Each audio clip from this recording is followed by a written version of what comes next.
All right, guys, I love all the chatter that's happening in the back and all the networking that's going on. Right, appreciate that. So if I can have everyone come grab their seats or maybe end some of those conversations so that we can hear the panel and hear questions, that'd be great.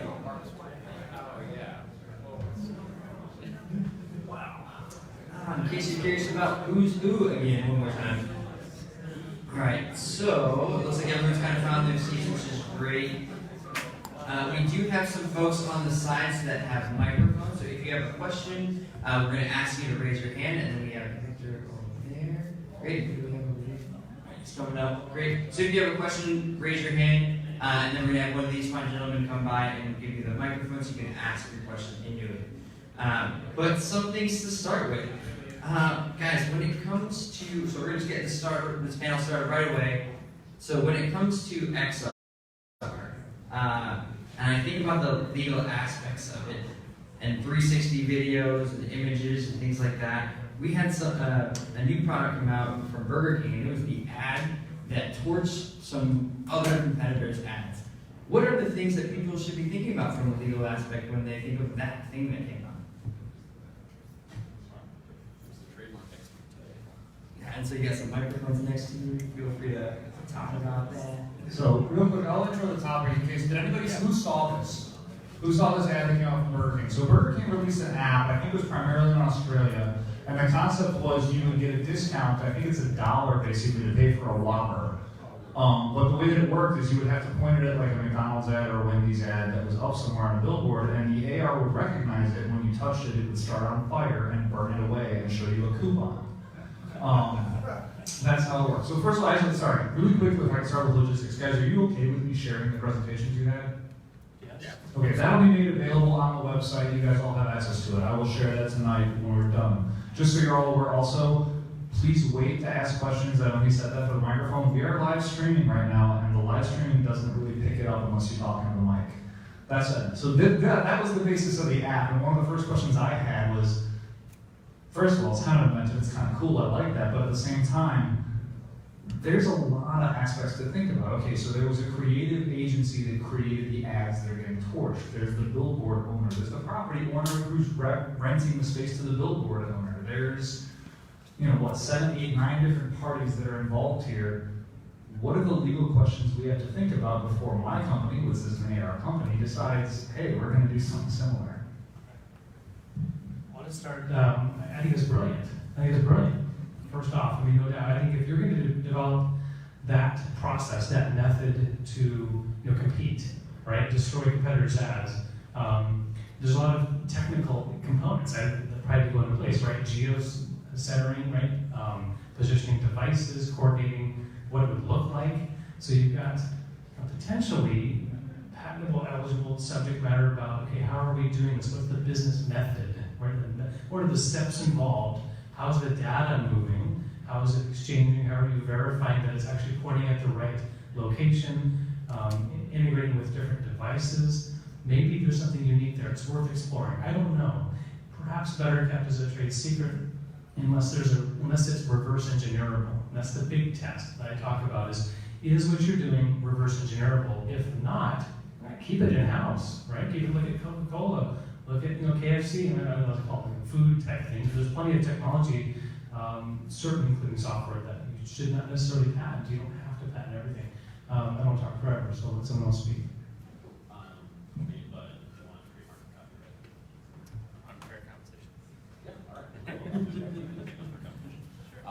So when we're talking about IP, we just talked about patent a little bit. There's also copyrightable and trademark elements in there. So all of those advertisements that were made had copyrightable content in them. All of those are photos or renderings, or they're somehow copyrighted by all of those competitors, all of those brands. So I think they could very easily, if they were so inclined, bring a copyright action to say that you can't include our copyrightable content inside your app, even though it's virtual.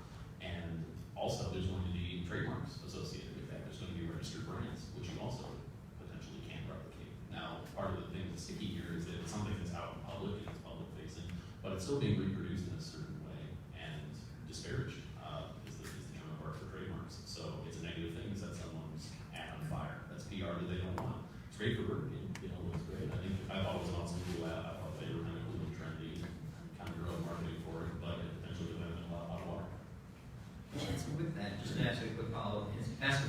So even those in the digital space and see it on your phone and through a camera, and you're saying that there are still some questions that need to be answered around how does McDonald's or Wendy's deal with something like that with burger? I think so. I think that there's some questions about whether or not it was reproduced. I think an argument could be made that it wasn't reproduced because you're looking at something that's painted on a wall or something that's affixed to a wall through a camera. You're not necessarily reproducing it if you're looking directly through the camera. But if there's some actual captures, some actual storage, potentially there is a reproduction, there's a new creation. And this is something no lawyer ever thought about before this app was made. And that's a running trend for a lot of what we're going to talk about is no lawyers, no legislators ever thought about these kinds of issues when they were writing our trademark and copyright laws. So this is very much the Wild West. So we're going to try to answer your questions the best we can, but I just want to preserve it while it is right now. We're going to say I don't know a couple of things. I appreciate that. Elliot, it sounds like you got something to say too. Well, sure, and I think just dynamically, it's important to remember that business is always, even in Australia, going to move faster than government. 100% of the time, right? Or at least as fast as government. And so in a lot of areas, copyrights and other IP areas included, but really a lot of areas related to business and what's okay to do in business, they were created decades ago, and they're still being applied.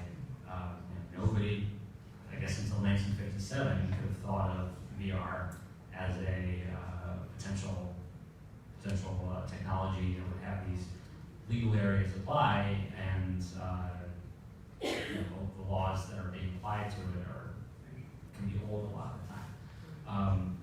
With trademark, the disparagement question is very important, but ultimately the reason why a trademark law exists is to protect consumers. That's really the primary reason. Any benefit to a business from their trademarks is a secondary benefit. So the question with respect to trademarks would be, well, how likely is a reasonable consumer to be confused about the source of the burgers, right? My argument would actually be that there's not going to be confusion, right? Like, I'm going to take these glasses off, and all of a sudden, I can tell who I'm going to buy burgers from. I do think there are questions of unfair competition. Now, I have no idea whether there's an analog in Australia for something like this, and I think that's an important component that ultimately with VR, really all content, you're talking about assets that are exploitable all over the world, right? And so you're going to have different laws apply to the exact same content here versus Australia, and within the US, state by state. Unfair competition is kind of this, I don't know, catch-all, would you guys say that's accurate? We don't know why this is wrong, but it feels wrong, so we're going to somehow slap you for it, right? And it's also a very state-by-state thing, at least within the US. So the right answer in Illinois might not be the right answer in California or elsewhere. So that's just what I'll say there. All right, appreciate that. So we've got some good answers here. We're going to take some questions from the crowd, and then I'm going to interject with a question or two throughout. So it looks like I'm going to go with this gentleman here first. If we can get a microphone over to him. Yeah. Hi, dovetailing on that question, taking it into a more, another higher level of abstraction. Let's say that you have a person, be it a celebrity or a sports star, that wears a certain type of piercing pattern or has a certain tattoo that is reproduced in an AR or VR kind of, and enough people know, oh, that kind of shape on the left shoulder, enough people know that refers to that basketball player, right? So it's taking that billboard thing to a personal level. So I'm wondering if you guys can, like, comment on that. That's a great question. And you're touching on something we didn't even get to when we were talking about digital issues, which is privacy and the right of publicity. Celebrities are going to show up in a lot of ads. They're going to have a very recognizable face or a very recognizable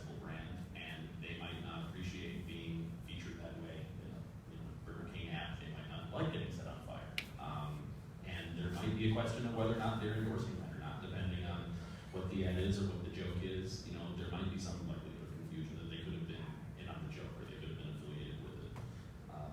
Specifically with fast food, I'm thinking about like Wendy's having all of their tweets where they roast other companies and they seem to participate in it. It's a general back and forth. So who knows? But I think that they could have a plan. There are specific instances, right, of the Mike Tyson tattoos appearing in The Hangover, and it wasn't, I don't think it was Mike Tyson who sued over that, it was the tattoo artist, right? And that goes to the question of, well, where did the rights actually go, right? Mike Tyson, however many years ago, paid the tattoo artist to create that tattoo. He's the canvas. Well, exactly, and so just by the fact that it's your face, that's the canvas, doesn't mean that you actually own the rights in that particular reproduction, right? So I don't know how that case turned out actually. It might still even be ongoing. Okay, yeah, so Something for us to directly pay attention to that, and even though that's not in a VR environment, I guarantee that it will apply exactly the same way to VR. Guarantee is a dangerous word to use here, but I feel comfortable saying that. Yeah, real quick, just to mention the artwork, the tattoo artist, and you know, so in copyright, I think other areas of IP, there's this concept of first sale, and where your rights actually expunge, where you're the artist and you sell your art, you have no rights attached to it, okay? And so the tattoo that sits on the body of the individual that purchased it, they can do with that physical art what they want. And what you've got to think about, okay, if you're going to take that art off of that person's body, now you do not have the right to display, reproduce, right? Because that's the art. And so it was sold to that one person, but the artist still retains the intellectual property. So hope that helps kind of you identify that. You added the additional layer of complication with the privacy of the famous individual, but it's a separate issue of you know, the right to publication and the right to privacy. But really complicated, interesting, like, you know, law school exam question type of things. That was great. Thank you. Matt, here's something. Okay, so just so you guys are all aware, by the way, I'm obviously not the lawyer on the group here, I'm the technologist, and I create content and I create technology, and so first of all, I'm here to answer primarily technical questions, but I'm also here to kind of challenge you guys a little bit because I do create this stuff. And so two of the things that I'll challenge you on, number one, just from the tattoo perspective because it came out, I've got 3 tattoos on my body and you can't see them all right now because I hide them, but I created the art and I made the artist destroy the template after they tattooed them on me. So who really owns that tattoo, me or them? First of all, kind of curious about that, just because you brought it up. Second of all, in terms of kind of going back to the Burger King concepts, there was the Pokemon Go case that took place against Milwaukee. And, you know, Milwaukee was basically suing Pokemon Go, saying that the park was being destroyed because of Pokemon Go, and they lost. And Pokemon Go won, saying, well, it's a game, we're not the ones destroying the park, people who are playing it are. So going back to the Burger King, it's not, as far as I'm concerned, if I'm making somebody else's ad a target, I'm not reproducing their content, I'm just recognizing it. So, as far as I can tell from the case law perspective at least, my recognition of something doesn't put me under any liability. As long as I'm not reproducing it, I'm not reproducing it. I'm just recognizing it in the real world. And from at least what I'm understanding of Pokemon Go is, if it's my application, whatever happens within that application is mine. I created it literally from scratch. There was nothing that existed before I created it. So if I decide to put, I guess, what some athlete decides is the likeness of them, even if maybe I didn't think it was the likeness of them, I guess where's the line drawn? I love that gray area. So guys, do you have any response to that? I know it's a tough one. I'll follow up on the tattoo one first and make it easier. So when you're in the tattoo parlor, if you were actually going to, when you pay for a tattoo, I've never got a tattoo. I assume you say, oh, I want that one, and you slap it on you. You're not buying the intellectual property when you do that. You're buying the right to have it on your body. Okay, but you can actually contract If you wanted to do, I think you're asking, if the tattoo artist was the one that created it, you would have to have a contract. They would actually transfer ownership of that artwork to you, likely for a higher price than you paid for that one instance. If I gave them the original art and they just tattooed it on me. If you gave them the role, you gave them, so it's your own art. And what's the question? But they tattooed it. Like, Well, what's the question? so who owns I think he's saying. You do, absolutely, you do. Oh, yeah. Yeah, that's pretty simple. I think it's straightforward. What a boring response. I'm sorry. I wish there was Some things are black and white. No, it's a boring response, guy. Just that I don't have anything better. Yeah, you're the original Okay. creator. You did not convey rights. You gave an implied license to the artist to reproduce it. Alright, Julian, then I'm gonna make you try to answer question number 2. Okay, so the question was, If I'm recognizing an image via my camera, yeah. and my app is my app, is there a case against me? So this will get us into very. Is there a case? I mean, other than just general fair use, right? I don't know. It looked like you guys were scheming about a particular case to talk about. Well, but I mean, I think that's what it'll go into, right? Just fair use factors in terms of copyright. With trademark, there's something analogous called nominative fair use for trademarks. So you're allowed to talk about a brand to actually just discuss that brand, right? Just because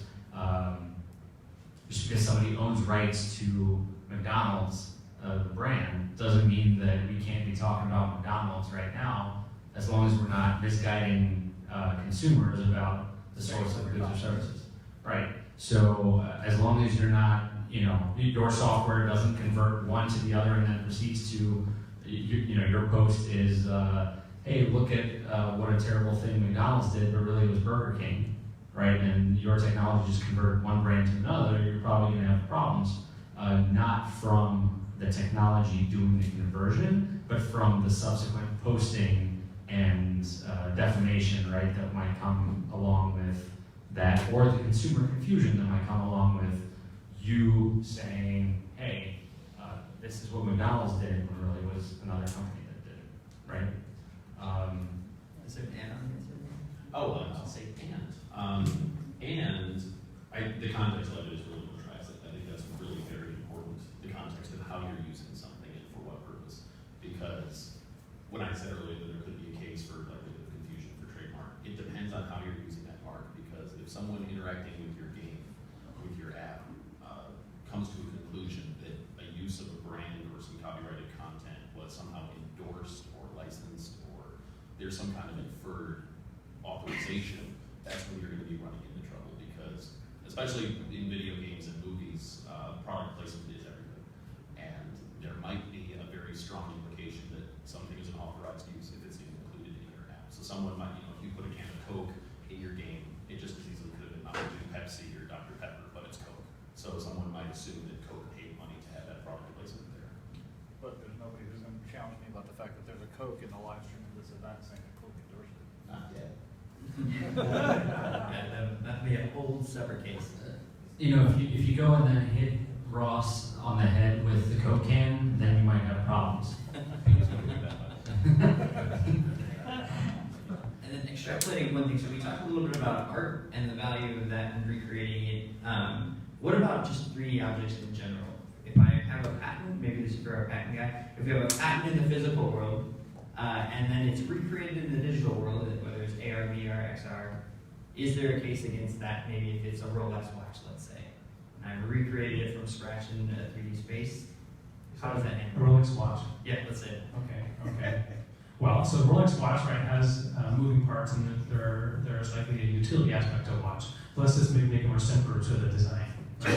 You have a unique design to the latest Rolex. It's got the right amount of cylindrical aspects and conical shape, and it's distinguished. It's got its own thing. And someone's going to reproduce that design in VR. So when you have a patent, a design patent or a utility patent, you have the right, as the owner of the patent, to exclude anyone else from making, using, selling, or importing that invention. So if you're making it, either in real world or virtual, that's making it. Okay? If you're using it, that's using it. Selling it is usually the biggest one, right? Making, using, selling. But there was a comment earlier that the bigger rights holders, the Microsoft, the Amazon, Google's, they're not going to pay attention until you're big and successful. So the question is, am I going to get sued? Probably not, until you're successful. So please, if you hope to be successful, listen to your attorneys and do it right. There you go. Yeah. Is it okay to curse? I'm gonna say it's no. No. There's a very succinct saying that conveys it with, nobody gives. When we're off the live stream, I'll let you say it. All right. Alright, we got some questions. May I actually add something real quick? Oh, yeah. Sorry? Okay. You have more to say, I think. Well, actually, on the previous question, about the Red Dead Redemption 2, the Pinkertons, right? And who likes Red Dead Redemption 2? It's an amazing game, right? And the Pinkertons feature in that. Right now, there's a pending case about whoever the Pinkerton agency, whoever the successor to the 19th century Pinkertons is. I think it's some British company. They own rights to the brand. They're suing Rockstar right now for talking about for using the Pinkertons in the game, right? And of course, Rockstar is responding by saying, "Well, it's a historical thing. We're just talking about the historical context." I haven't read that complaint, but I would guess that a portion of why there's a case is because the Pinkertons are actually antagonists, and so with the same Coke crushing on skull scenario, having the Pinkertons be the antagonists and corrupt and whatever is a basis for a lawsuit. And then once there's a suit, nobody cares who's actually right, because unless you got money to throw at it. Yes. Awesome. We're going to jump to some of the questions. I know we've been talking a lot. Let's go with the furthest in the back. Can we get a mic back there? Oh, he's got one there. Sorry.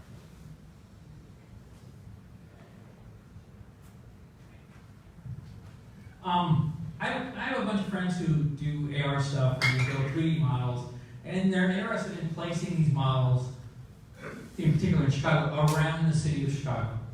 So they're placing them in random spots, well-known spots, neighborhoods. My question is can anyone say, please remove that? Does anyone have the right to say, I see this AR object here now, I've got your app, and it's on my yard, or it's in front of my business in the street. I want that to be gone. As an artist, can my friends just say, well, too bad, I've placed my art in a public space. What are the legal ramifications of something that doesn't exist in your property? So you're woefully short on real estate lawyers on this panel. My wife is one. I guess that's my qualification here. The best I can think of is maybe there's some sort of nuisance question, but if you're talking about sidewalks, then you're actually talking about the city.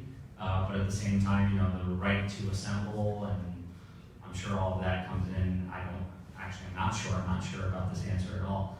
But in terms of it being Chicago, right? If you're talking about doing something in the city of Chicago in a public space, there might be some sort of licensing, permitting questions with that. There's always like a simple solution to a problem like that, and then there's a really complicated one. So the problem that's happening is that people are potentially, if you're talking about private property, there might be some trespass involved. This happened a lot with Pokemon Go in Milwaukee, and then here at Rogers Park, people were trampling dunes up off like Hollywood Beach, and that was a problem. So the folks in the neighborhood were trying to get some legislation passed by some aldermen saying, Pokemon Go, we want an opt-out provision where we're not included in your game because we don't want people trespassing here, or we don't want you putting ghosts in the Holocaust Museum, or we don't want, these different, literally that happened, I couldn't have made that up. So there's like the complicated solution, which is going to whoever made the app and saying you can't do that, and then there's the simple solution of putting up a fence to keep people from trespassing, or if it's public property, no dice. We don't have a simple answer to that yet because it just really hasn't come up yet. But in the context that you're saying, I think, again, I'm not a real estate attorney, but I think if it's private property, there's a better chance of saying you can't put an AR tag on a public property. It might be something as simple as, if you put a QR code on a sticker and slapped it on Picasso in town, you don't necessarily need a very specific video game-centered law for that. It's, the same as your graffiti laws are going to cover that. Anything, for defacing public property is going to cover that, the same as, graffiti. I would just say, as long as you're the one creating that three-dimensional art, and as long as there's no infringement of, as long as that creation is not a infringement of others' rights. Back to the Rolex watch. If you're going to blow up an exact replica, three-dimensional replica of a Rolex watch, that's an infringement, in my opinion, of Rolex's design patents. And so that could be an issue, right? No matter where you publish it, online, in real, in virtual reality. I feel like Matt's gonna challenge a little bit. Not so much. Not so much. There we go. Sorry. Not so much, but I guess, show of hands, who's played Ingress? I got like 2. Who's played Pokemon Go? A little bit longer. Who's played Harry Potter? New one. It's basically Pokemon Go, only it's Harry Potter. Oh, come on. Check it out. Okay, fine, I have. The one thing I've noticed about the difference is Harry Potter, every time I start the game, it says, there's a little check, there's a little, I agree not to walk on private property. That, I don't think, and I can't say for sure because I didn't play Pokemon Go. I know it exists in Ingress. I don't think that existed in Pokemon Go. But I know literally every time I start the Harry Potter app, it says you agree not to infringe on private property.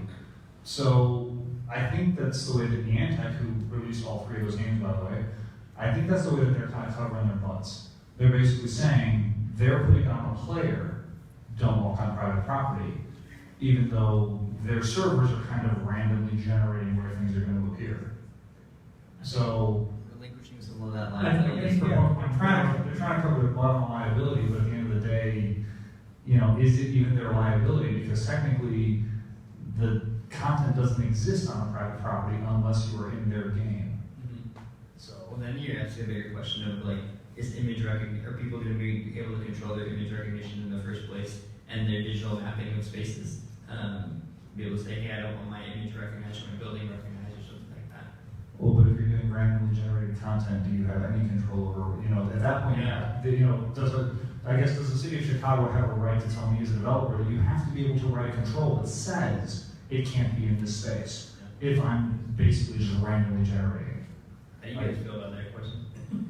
I think the city of Chicago won't tell you that. They won't care until somebody is violating its existing rules, right? So they're not going to come at the developer saying, you developer are, maybe they might, but they're not going to regulate your creation of it. They will regulate the violations, and if they view you as a component of that violation, if you induced somebody, right? It's not a developer-specific rule. It's just kind of a criminal, administrative, whatever. I'm not an expert in these rules, but in terms of what people would actually be up against, it would be the municipal code that's being violated and that you are helping that happen, right? And the disclaimers that you're talking about with Harry Potter, that's a company, rightly or wrongly, but trying to dissociate themselves from any sort of impact of the technology. Yeah, I was going to say maybe there's protecting against if a goof up where they put something on private property, right? So what are their objects that you're trying to get to, right? They probably don't purposely, but maybe it was on accident. Well, so, Don't go there. sorry. Well, they have. And that's one of the things that's interesting. So one of the cases, we had a lot of fans for Pokemon Go, so I'm going to assume we're fairly familiar with Pokemon and different things in that universe. One of the things, Pokemon Go, a lot of it's randomized. still those Pokemon are showing up at random places, public, private, everywhere. But there were some instances of targeted, deliberate placement of certain Pokemon in certain areas. And one of the examples that I mentioned earlier that got a lot of notoriety was there was a placement of ghost Pokemon inside a Holocaust museum, which you can understand upset a lot of people. So that was pulled very quickly. And another one that was a little bit less controversial but still caused a lot of trespass was they placed a lot of electric and magnetic type Pokemon in Fermilab here in Batavia because there's a lot of magnets, there's a lot of science there. It's a national laboratory. Parts of it are open to the public, and parts of it are like a national park. Not a national park, but a part of it is a forest preserve. That's what but parts of those areas are restricted access because they literally have atom snatchers there. It's not a safe place for the public to be, and that's where people were trying to get into to catch these Pokemon. So when it's deliberate like that, I think that you can make an argument for what we would call an attractive nuisance, which is like a deliberate placement to draw people to a particular place. And I agree that disclaimer is absolutely there to cover their butts. There wasn't one in Pokemon related to private property, but there was one in Pokemon that said like always be aware of your surroundings. And at the time, the concern was that people were literally walking into oncoming traffic because they thought they were going to catch a Pikachu. And potentially, a developer could be liable if they're literally drawing people into dangerous situations or private property. But proving that it was deliberate and very assertive is a very difficult thing to do. Great. All right, got some questions. Sorry, I was waiting. All right, yeah. We can get a mic over right here.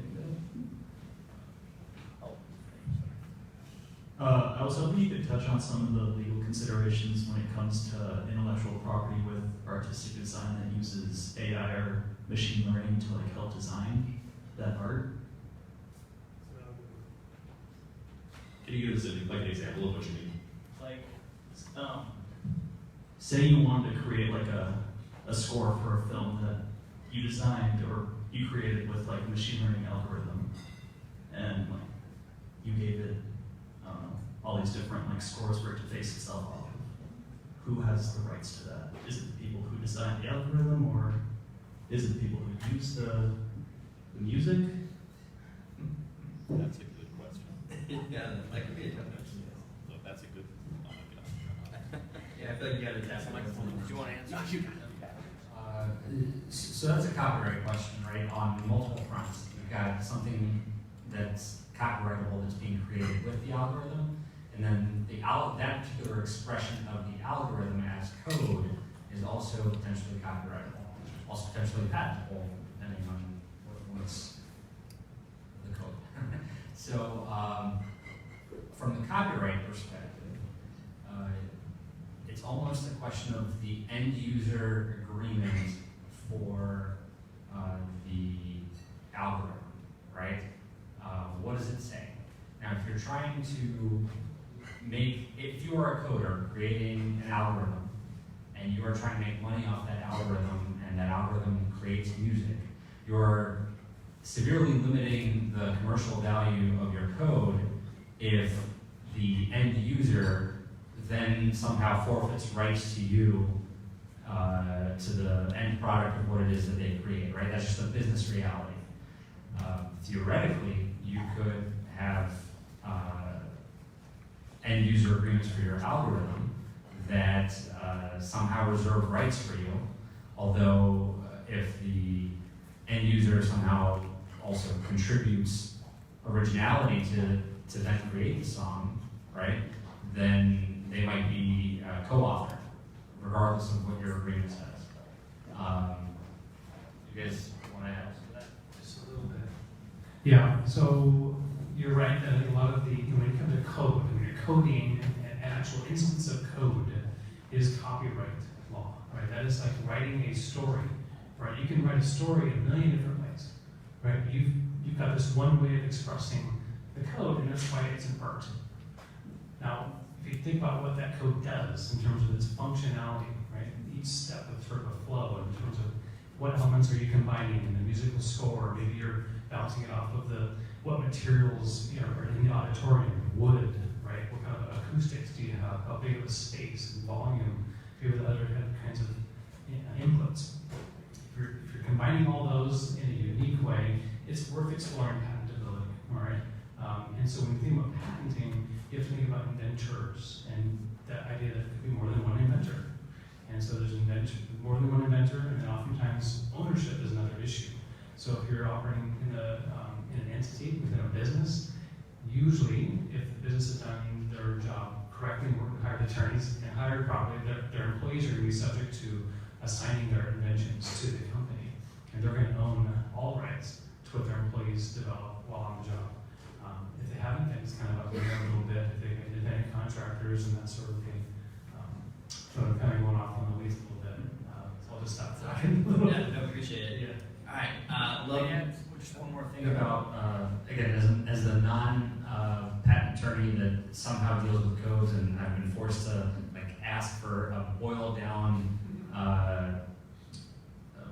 version of when could code be copyrightable. The answer says, well, but if you're filing an application for it, you have to explain not just what it does, but how it does it, right? And that's really that how it does it is the question that then brings in everything that JD talked about with non-obviousness, novelty, other aspects. I hope I didn't step onto it. Yeah. complimentary, I love it. All right, guys, I know there are a lot of hands up. I want to be able to get those questions. We got some. I had a quick question here, or not really. But basically, I'm just going to ask about like Fortnite. So there was a case, or not a case, but there's a situation in which Jack Phones is like does like a sort of dab thing, and then Fortnite didn't tell him about it or anything. So he didn't really have like any sort of copyright against that. But I just wanted to know like what sort of action could be taken against that, especially since the characters aren't him doing it. So was the question about the dance moves, the copyrightability about the dance moves, or about like him personally? Like what can you do? What can he do? So one of the interesting things that came out of that, because it wasn't just him, there were a lot of claims being brought against Fortnite because, let's face it, Fortnite has money. So, you know, the most popular games get the most attention. So there were a lot of folks who had created, I would call signature dance moves, who were bringing copyright claims against the makers of Fortnite, saying, you ripped off my dance move. So Carlton from the Fresh Prince was saying, you stole my Carlton dance and put it in Fortnite. And that was a very interesting claim because there's some history for copywriting dance steps, dance moves, but the distinction that was being made was more of a dance step versus a dance routine, because when the Copyright Office was thinking about copywriting dances, they were thinking like full performances, full routines, like very long, think of like a whole ballet might be copyrightable. But these are individual dance steps, which are shorter, and there's a precedent for that not being copyrightable. You know, the Hustle, for example, something not copyrightable. So an opinion was issued that that wasn't going to fly. So what can he do? It gets harder. He probably isn't going to have a copyright claim because most of those have been dropped now for dance moves. But they used an avatar, didn't they? Did Carlton, the Carlton dance, did he win that case? I believe what happened with that one was he dropped it. So he brought the case, and then an opinion was issued that he didn't really have a leg to stand on. And then I have to double check. I'm not sure if he's completely dropped it yet, but it doesn't look good for Carlton. Gotcha.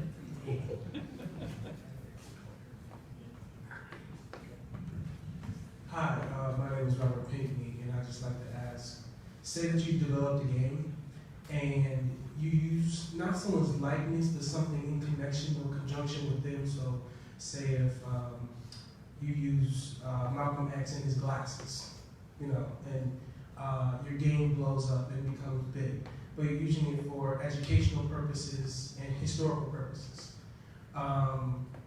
Even if the person is deceased, can the family come after you after the game has become very, very large and you have a financial backing for it? It depends. It depends on how public that figure is, but I think my answer would be yes. I mean, the simple answer is they can always come after you. I mean, someone can sue you for anything, but are they going to win is the deeper question. I think that there's a claim there, not so much for the likeness, because when it comes to right of publicity, there's not necessarily always post-mortem likeness rights for right of publicity, even though they are recognized in Indiana and California, they're not recognized everywhere. So that's one element of it that makes it a little bit tricky. Another is there might be easier avenues than right of publicity. So for example, if content from Malcolm X's speeches or Martin Luther King's speeches was included is still protected, still within copyright, and jealously guarded by the estate of those deceased individuals. So if someone tried to take, I don't know, Martin Luther King's I Have a Dream speech and put that into a game, that is very protected. And even if it's for educational purposes, the estate still has an interest in how and when and where it's used, even if it's for educational purposes. I think. Does that sound right to us? So the copyright angle, Ross is absolutely right. There are fair use questions about it. Fair use is a tricky road to go down. I can do that now. But in terms of post-mortem rights, I don't think that there's a right of publicity issue there, or at least, I mean, the issue is there, but I wouldn't be too worried about it. Not just because he's dead, but because there's a lot of exceptions within the laws relating to right of publicity about your First Amendment rights to express yourself, and depends on how you're using, forget about using somebody who's dead, because again, that kind of minimizes your risk significantly in a lot of places. But even if somebody is alive, there are a lot of protections for just being able to talk about somebody and talk about what it is that they did, you expressing your opinion, right? Problems might arise if somebody is alive, and sometimes even if somebody's been dead, I think it's up to 50 years in some states. If you're using that dead person to, or just that person, to market your products, right? So the problem is not you just using their likeness or whatever piece of their identity, it's the fact that you are now using it to market a product that can create problems. With respect to potential defamation, there's no such thing as post-mortem defamation. I'm pretty sure in every state. So I know I watched through your presentation, but I can't remember which of you said had insurance. Yeah. There's this insurance you can get called professional liability insurance, and the really cool thing about it is it means the insurance company generally pays for the lawyer to defend you, because if you lose, they're going to be the one who pays the claim anyway. I gotta follow up on that whenever you're done. In terms of using the likeness of somebody, there's First Amendment rights. You have the right to represent somebody's likeness in a caricature. Like, you can do that. There's things like that you can do. And so if someone's bringing, I guess, some sort of claim against you using their content, it's if you're using something that is considered public use because it's so public everybody already knows it anyway, hence I Have a Dream. Because frankly, I've seen a company that operates out of this particular 1871 space that has recreated the I Have a Dream speech in augmented reality. Yeah. And so, did they get Martin Luther King Estate's permission to do that? I'm gonna guess no. Maybe they did, I don't know. But what were they really doing? Were they damaging it? Were they just trying to represent a historical fact? Who, at the end of the day, would be liable should the estate try to sue? And who's liable for paying for the defense? Because if they have professional liability insurance, who's going to end up paying the claim if they lose? So I guess, there's all that sort of stuff, but one thing I would definitely say is if you're going to be, as a developer who develops content and has in fact created a three-dimensional character that is a historical figure who, in an animated way, said a bunch of things that historical figure never actually said. That's, to clarify, we've created the DuSable Museum app, and there's a character of Harold, I'll put this out there. There's a Harold Washington character that we've created that welcomes you to the museum exhibit about Harold Washington. Did Harold Washington's estate approve it? I don't know, the museum did. So I guess the question there is who's liable if they decide to bring a suit? We're the app developers. Now we third party the creation of the content, but at the same time, the museum gave us the audio track. So again, you're talking into seriously complex of who would actually be liable should somebody be liable, should somebody decide to bring a suit against it. All good questions. Did you have something to answer? Yeah, so not to the Harold Washington component, but just generally to professional liability insurance. It's a supremely important concept, certainly on one-off projects. For companies that create one after the other, very important. The insurance companies that are issuing policies to cover that they do not just say, hey, how long is your content? Okay, this is what you pay us, and here's your policy to cover you for all these situations. They're going to do an immense amount of due diligence to figure out whether, just what are the potential liabilities and what it is that you're doing. A lot of the time they might ask for a legal opinion to accompany your application, but even without that, one of the questions that's always going to be on that application is whether or not you've reached out to somebody and been denied permission. And it might be more than just one question related to this. But for right of publicity questions and just questions of including asking for permission from an estate or from a person to be able to use them in a particular creation, if you reach out to somebody and they say no, then you are going to have to disclose that, and the insurance company might issue a policy that covers everything except that, right? So a lot of the time, what happens is people don't ask for permission in right. This relates a lot to life story rights for films, but then also using somebody's likeness if they're dead. A lot of the time that might factor in, right? These are smaller legal risks if you're actually arguing about them in court. And so the insurance company in those situations might say, okay, you know what? Yes, there's this kind of sort of risk. We're okay taking it because we know that legally we're going to be right. We're an insurance company, so we have money to actually argue about this stuff. But if you, as the content creator, ask for permission, get a rejection, then you try to apply for that insurance policy, you're actually going to be in a worse off position than had you relied on decent legal arguments and not sought permission in some circumstances. So it sounds like talk to your attorney first, understand if they have a case in general, then maybe go ask, or don't ask, and then you'll have some plausible deniability. So before you go to the next question, so in other words, better to beg forgiveness than ask permission and get denied? And that sounds like the synopsis. One of those rare instances where I personally would say yes. We advocate here at VRARA for everything to be legal, so that is our disclaimer of how we're going about this. This is why we had that disclaimer earlier, where we're giving legal information, not legal advice. Yeah. As well. That also. So without giving legal advice, the pin I'll put in this before we move on is be very cautious whenever you're reproducing any copyrightable content, whatever that is. If that's music, if that's written words, if that's performance of something, be very cautious about any reproduction of that, whether or not it's virtual, it's still a reproduction, and if it's copyrighted content, someone might have something to say about it. Cool. All right, I know that there's still a bunch of hands up. Okay, you right there in the black shirt. Yep, right behind the green shirt. On the Tyson tattoo matter, that got settled out of court.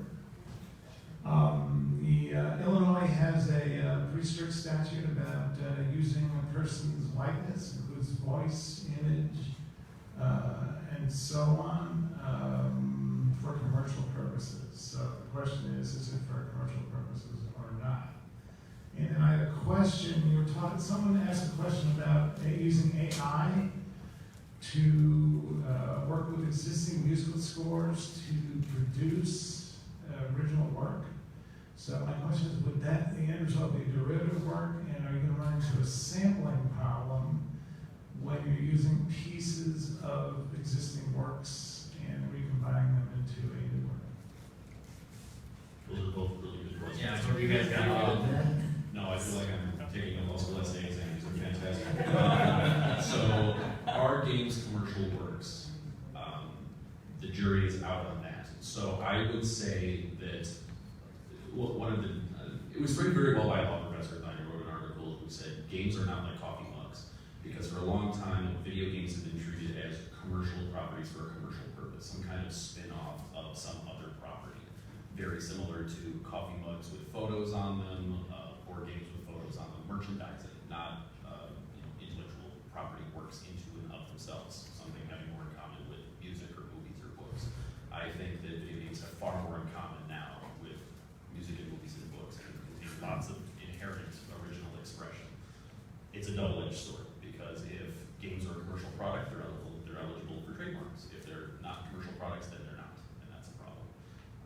So for our games commercial properties, potentially, and for something like that, it's been a very hot topic in writing publicity conversations because of Mike Tyson's likeness in that game, the tattoo, in the game that was copyrighted, but also likenesses of college football players in games and whether or not they're being compensated for that, and if they need to, is a hot topic right now. The question is not really decided. That one also settled out of court. I think that's how the court is. The EA games versus NCAA. We're still working on that one, at least. But then your second question was, is there sampling issues with like a compilation score from machine learning? Was that your question? Yeah. I think maybe. I know one of the things that I've seen come up in litigation when it comes to copyright infringement for music sampling is they'll literally bring in an expert witness. They'll bring in a professional musician or composer, and it's literally a measurable amount of how many bars are similar or borrowed, or like very technically, how similar is this music to other music.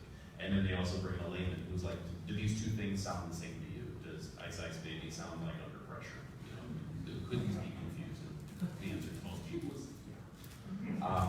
But the machine learning question is very interesting because a lot of music is reproduced and borrowed and sampled, and it's very popular now. And I think if you had, you know, a machine learning program assemble all of the most popular bars or compilations from works by Hans Zimmer, if you had the Gladiator theme and Pirates of the Caribbean and The Rock and a handful of other things, creating a new work, maybe it's a derivative work, maybe there's enough new content infused in there to make it a wholly new product. It's going to come down to the very specific facts of how much was taken, how much was put in, are people confused, what, you know, is it a new product or is it just a mixtape? Great. That's a fancy way of saying we don't know. And it depends. It depends. All right. I know we're running up on the hour, guys. If I can take another question or two. Let's start with the guy in the blue shirt in the back. So my question is kind of going back to the Burger King question at the beginning. I know this is kind of a gray area, so my question is more, do you see this becoming such a big issue that in the future there's actually some laws or something that forms out of it? Is that of who owns digital space in the real world? As AR goggles and AR apps become more popular, I can put banners anywhere within the digital space within GPS locations of the real world. So what's stopping Burger King from putting a giant blimp above every McDonald's and says, eat a Whopper instead? They're committing digital trespass now. Is that a law right now? No, but it should be. So what you just reminded me of, did you ever see the movie They Live? Yes. You know, he puts the sunglasses on and he sees all the billboards everywhere and they're all conspiracy theory kind of stuff. I think you're hitting on a really cool point. It reminds me also of Second Life, you know, the selling of digital real estate. I think that very well could be a thing, as many property owners here in Chicago sell the sides of their buildings for cell phone towers. You know, you're literally affixing something to their building and they're receiving a benefit for that, they're getting paid, but they're also, you know, receiving a detriment of something on their building. Is there a detriment to something digital being on your building that you can't see unless you have an app? Maybe, but if all of a sudden that becomes a commonplace practice where everyone is selling virtual real estate, that could be. I think that's a problem maybe a couple years out in the future, but definitely a good question to be asking now as you're a developer. Cool. Any other answers to that, guys? Okay. Then I have another question right here in the black shirt. While this walk, I want to follow up on that. I am, again, the case law, as far as I know, correct me if I'm wrong, but based coming out of Milwaukee, where Pokemon Go was effectively sued saying, you can't put your digital content in our physical space. As far as I know, the case law right now, because Milwaukee lost, is if it's your app, you control it. Your representation of real space, as long as it only exists within your app, is yours. Again, I'm not sure what's going to happen in the future in terms of laws, but that's what I read, at least, out of the Pokemon Go ruling. Maybe I'm wrong. I think that definitely applied to that fact pattern, but I think if that fact pattern changes, that interpretation might change too. Because if we, you know, are in a different situation where more people are using apps like that, and it becomes, which is very Which possible. they are. And it becomes an expectation that you could use your app to see advertisements in different buildings. Potentially some buildings might want to use that space and override other people's space. They might view that as an inherent property right. Or what I see happening before that is the things that make the law move more quickly are actually bad things, defamatory things or offensive things. So what if you're in a situation where you put a billboard on someone's house that contains inflammatory content and everyone can see it as long as they look? And if you live there, should you be able to tell people, get that, digital billboard off my house or not? Yeah, there's a follow-up question to that, which is like, if I created a virtual world and someone defaces my virtual world, do I have an argument? I think so. Cool. So my question was on sort of immersive experiences and like the liability that one, that as a developer, we might have as we bring people into our digital worlds. What kinds of things can we do to mitigate potential liability? Like, for example, if I make a game where somebody has to climb up a wall, like in VR, and they fall off that wall, and they have a physical reaction due to that experience, am I liable for that as a developer? Rob, so I think you were talking about the whole like dizziness thing earlier, and motion sickness. Does this tie into that? Are you liable for it? Not necessarily. What would be a good practice to do is include a disclaimer in your terms of service for using that game, disclaiming any liability for it. I wouldn't assume, so for example, if I'm playing Wii Sports and I'm bowling and I'm using the Wiimote to do that, if I throw the Wiimote into my TV, that's on me, that's not on Nintendo, unless they have a faulty strap. But like, if you were to injure your wrist, if I was to injure my wrist because that strap was faulty somehow or poorly designed, or if I'm using an Oculus Rift or a Vive that has a neck strap on it that causes neck strain, if you can prove a design defect, there might be some liability. That's where disclaimers, waivers, and your insurance comes in to cover you just as a safety net. Always double check with a lawyer about something like that. You have to look at the fact pattern because it's a very specific kind of circumstance. But it's what do people expect, how likely is it, how foreseeable is it, and is there a simple solution to it? If someone is climbing in a virtual world in their house, it should go without saying that they should move the furniture out of the way, maybe have something soft nearby. But, laws are made for people who aren't already following the laws. So it's the kind of thing that I would definitely put in terms of service about writing one. and we're gonna take just one more question. I know we've still got a few. The gentleman in the maroon shirt. Hold on, wait for the mic. There you go. Thank you. Hey, Matt. Hey, Matt, I know I asked you these questions about cross-technology platforms, but I know we'll go with this with AI. And also now I guess looking at VR. We're going to come to a point, I hate to do this with VR, I had to come up with some missions to actually try to govern and set laws of what needs to be done and what we can do legally with VR technology. And it seems like we actually approaching that point to saying, now we need to kind of try to find some type of governance for the use of VR. Who would like to tackle that one around governance? Let's throw something out. Yeah. I sort of find an interesting analogy that if you're going to log into one VR portal, right? If you've created a VR package, you're allowing users to use to log into that.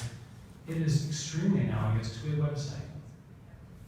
Okay? And so how do you control content on a website? I would draw a lot, if not all, similarities to a VR portal.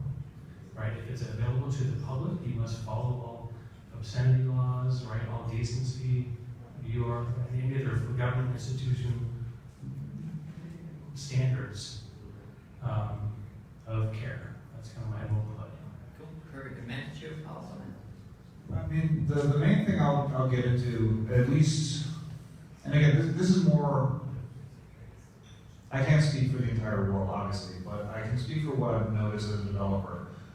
When internet development kind of became a thing, when I was doing that back in the 90s, it was the Wild West, and we were just like, oh, cool, what can we do with this? And there really wasn't a whole lot of thought to things like privacy, and there wasn't a whole lot of thought up front to things like security. it was really how far can we push the edge? Like really, what can we do? With VR and AR in particular, I'm noticing the trend that there is a lot of thought ahead of time to what's the right use of this? What are the limits we should approach? What is the standards we should live by before you get to the point of creating stuff? Now, I'm sure there's going to be people who don't give a damn, and they're just going to go as far as they can possibly go. I mean, let's face it, porn and video games drive technology. They do. And so they're going to take things as far as they possibly can before they hit way too far. But at the same time, like I said, I've noticed that among the community, like the AR cloud discussion, the AR cloud discussion started with how do we protect private data in an ecosystem that is completely open. But it started with thinking, how do we protect people's privacy? Because that discussion started in the midst of Facebook and Britannica. So people are thinking about that more now at the starting point than they were after the fact. So I think it's kind of a good thing, and I don't think there's going to be a lot of open governance to start. I think you're going to see regulations come in. There is no law right now with Pokemon Go thing. There might be one next year because people start defacing other people's property. And the question I would have about that too, again, going off what you said about the virtual world, if I recall, who did Grand Theft Auto? Was that Rockstar?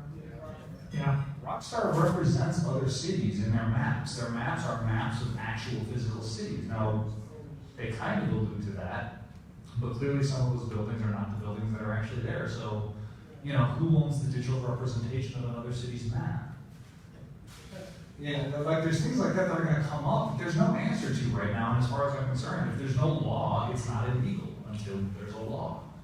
So these are all questions, yeah, that are going to come up that these guys are going to be answering over the next 50 years. But, the one thing, like I said, if it comes down to it, then the one thing I would say that I like now is that the developers are thinking about this up front. Whereas 20 years ago, as the web first started coming out, they weren't.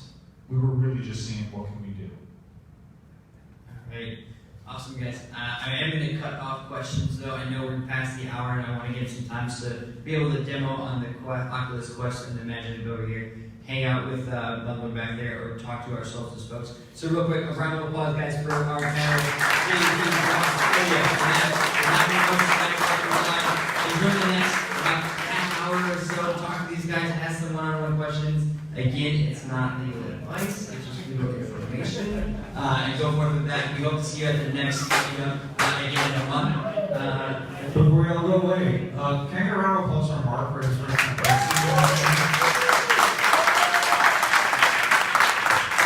And a couple of really quick announcements. Number one, we are working on an event for the VRAR Association members, so if you're a member, please talk to the, there's going to be a private event, networking event for the VRAR Association members.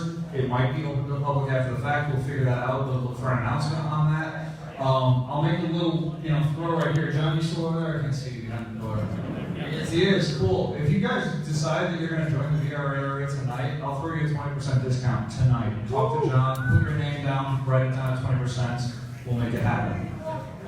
That said, another just little benefit that is coming up. Magic Leap sent us 2 Magic Leap headsets for the city of Chicago to try. I have them. We are figuring out how to make them accessible to you, so look for the news on that to come out. But one of them is over there, the other one is at my house right now. As soon as we figure out how to make these available to you, they're open. They will probably be based here at 1871. You will have access to them. You want to try it just to see what it does, you want to develop on it. We're working on stuff like that so that the community here has access to the technology so that you can do whatever you want. Whatever your next step forward is, we want you to take it.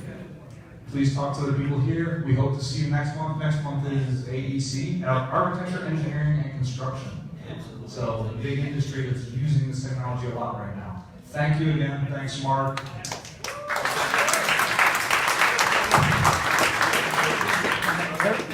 Our summit this summer or no? Working on it. Matt, take one. Oh, one second. I'll show this up.